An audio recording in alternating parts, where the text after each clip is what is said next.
Amazon just told investors it plans to spend about $220 billion this year. Normally, that terrifies Wall Street. 5 months ago, a smaller spending plan helped send the stock lower. This time, Amazon raised a number, and the shares surged roughly 15%. That sounds backwards. It isn't. This quarter delivered the receipt. Stay with me, because one number explains why the market changed its mind, and another number shows exactly how this bull case could still fail. Start with AWS. Revenue reached $42.2 billion, up 36.7% from a year ago. That was Amazon's fastest cloud growth in 18 quarters. The acceleration is the key. AWS grew 28% last quarter. In 3 months, that rate jumped nearly 9 points, even on a roughly $169 billion annualized business. Analysts expected about $40.5 billion. Amazon beat that by roughly $1.7 billion. For years, the bull case was that AI demand would eventually show up in Amazon's numbers. This quarter eventually became right now. But fast growth is not enough if every new AI dollar destroys the economics. This is where the report became more important. AWS produced $16.6 billion of operating income, up roughly 63%.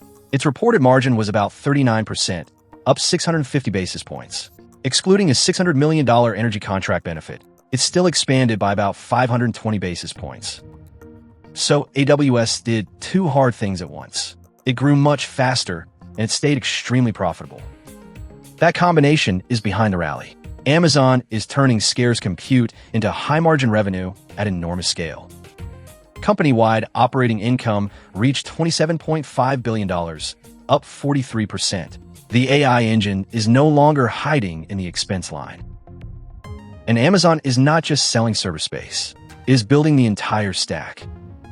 Both the AI and custom chip businesses have passed $25 billion annual run rates, and both are growing at triple-digit rates.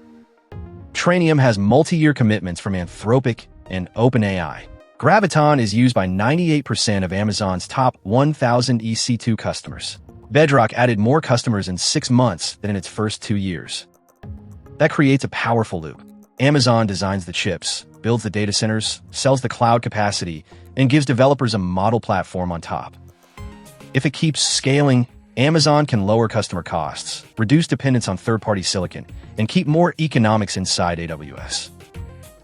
Now we can return to that enormous spending number. Amazon expects $220 billion of cash capital spending, up from $128 billion last year. Higher memory costs matter, but demand matters more. Andy Jassy said even this will not satisfy all 2026 demand. He expects the same constraint in 2027 and called already visible 2028 demand striking. Amazon has also said a substantial portion of the AWS capacity it is building is backed by customer commitments. That changes the question from are they building on a hunch to how fast can committed capacity come online. There are 2 traps investors should avoid. First, do not anchor on the $5.75 headline EPS. Amazon recorded $53.4 billion of pre-tax other income, primarily from Anthropic. Operating income is the cleaner signal. Second, the spending is consuming real cash. Trailing 12-month free cash flow fell to negative $7.6 billion from positive $18.2 billion a year earlier. That is the number that can break the bull case. If AWS growth falls below 30%, margins slide, or free cash flow fails to recover, Amazon may be building too far ahead of demand. The third quarter sales guide was cautious, but Prime Day timing and currency create noise, while operating income guidance remains strong. My read is bullish.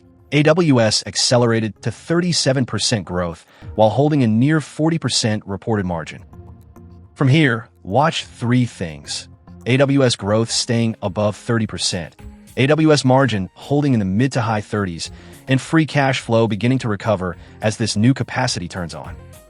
If those signals hold, $220 billion is Amazon building the next AWS before competitors can catch it. If you enjoyed this breakdown, leave a like and subscribe to Risk on Capital for more company deep dives and the investment stories moving the market.